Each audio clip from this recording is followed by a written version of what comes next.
বাজেটটি বাংলাদেশে এই মুহূর্তে যে অর্থনৈতিক সংকট বিরাজ করছে, সেই অর্থনৈতিক সংকটকে দূর করতে পারবে না, বরং অর্থনৈতিক সংকটটিকে আরও ঘনীভূত করবে।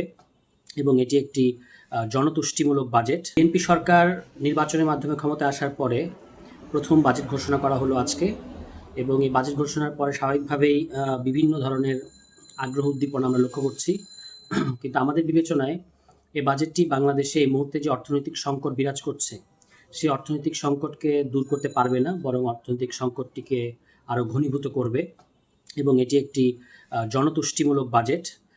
তার কারণ হচ্ছে যে অন্তত 5টি বিষয় এখানে লক্ষ্য রাখা দরকার।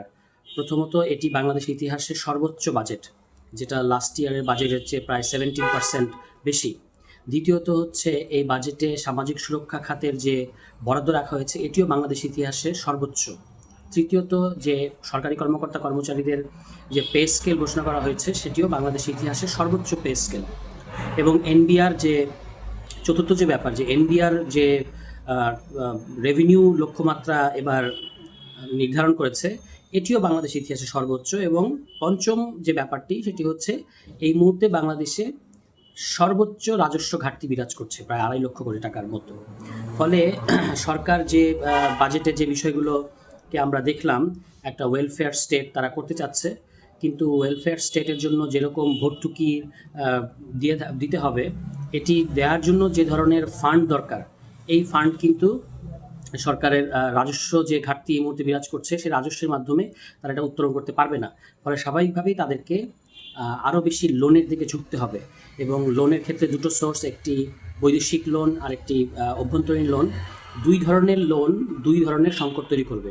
অভ্যন্তরীণ ব্যাংকিং খাতের লোনের ফলে ব্যাংকগুলো সরকারকে লোন দেবে, এবং এর ফলে এটার একটা চাপ পড়বে বেসরকারি খাতে, তথা বিনিয়োগ কমে যাবে, কর্মসংস্থান কমবে, এবং বেসরকারি খাতটা আরও সংকুচিত হওয়ার একটা আশঙ্কা থাকবে।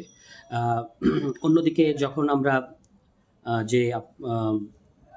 যে বৈদেশিক যে ঋণ, এই ঋণের ফলে সুদ বাড়বে, একদিকে ঋণের সুদের বোঝা বাড়বে, সেই সুদ পরিশোধ করতে গিয়ে সরকারকে আবারও লোন নিতে হবে।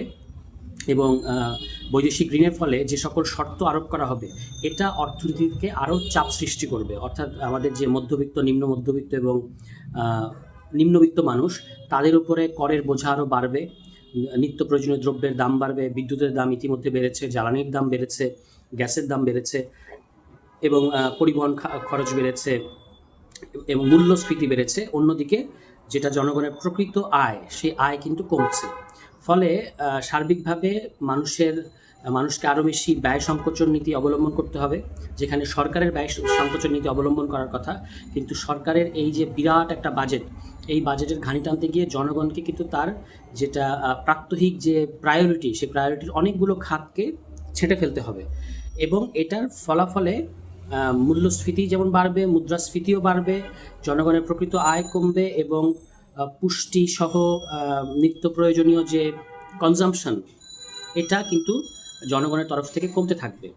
এবং এর ফলে আমরা দেখব যে খুব শীঘ্রই আমরা এটা দেখতে পাবো যে আমাদের যে অর্থনৈতিক খাতে, যেটাকে বলা হচ্ছে যে নিউ পুয়ার বা নতুন গরিব, এই নিউ পুয়ারের সংখ্যা বাড়বে। নিউ পুয়ার কারা? যারা ঠিক সে অর্থে ট্রেডিশনাল অর্থে যে গরিবের যে সংজ্ঞা বা দারিদ্র্যের যে সংজ্ঞা, সেরকম না, কিন্তু এই নিউ পুয়ার মানে হচ্ছে যারা কনজাম্পশন নেটের একেবারে তলানিতে অবস্থান করছে কিংবা ছিটকে পড়েছে। এই যে ব্যাপারটা হবে 9,38,000 কোটি টাকার এই বাজেটের ফলে, এই পুরোটাই জনগণের উপর এসে চাপ সৃষ্টি করবে। এই 9,38,000 কোটি টাকার বাজেটের মধ্যে অনুৎপাদনশীল পরিচালন ব্যয় ধার্য করা হয়েছে 6,38,000 কোটি টাকা, এবং উন্নয়ন ব্যয় ধার্য করা হয়েছে মাত্র 3 লক্ষ কোটি টাকা। সেই উন্নয়ন ব্যয়ের একটা বড় অংশ, 1,70,000 কোটি টাকা হচ্ছে থোক বরাদ্দ হিসেবে নির্ধারণ করা হয়েছে। ফলে থোক বরাদ্দ নির্ধারণ করার কারণে এগুলো অনির্দিষ্ট থাকবে, কোথায় কীভাবে খরচ হবে তার ব্যাপারটা লোকেট করা খুব কঠিন হবে।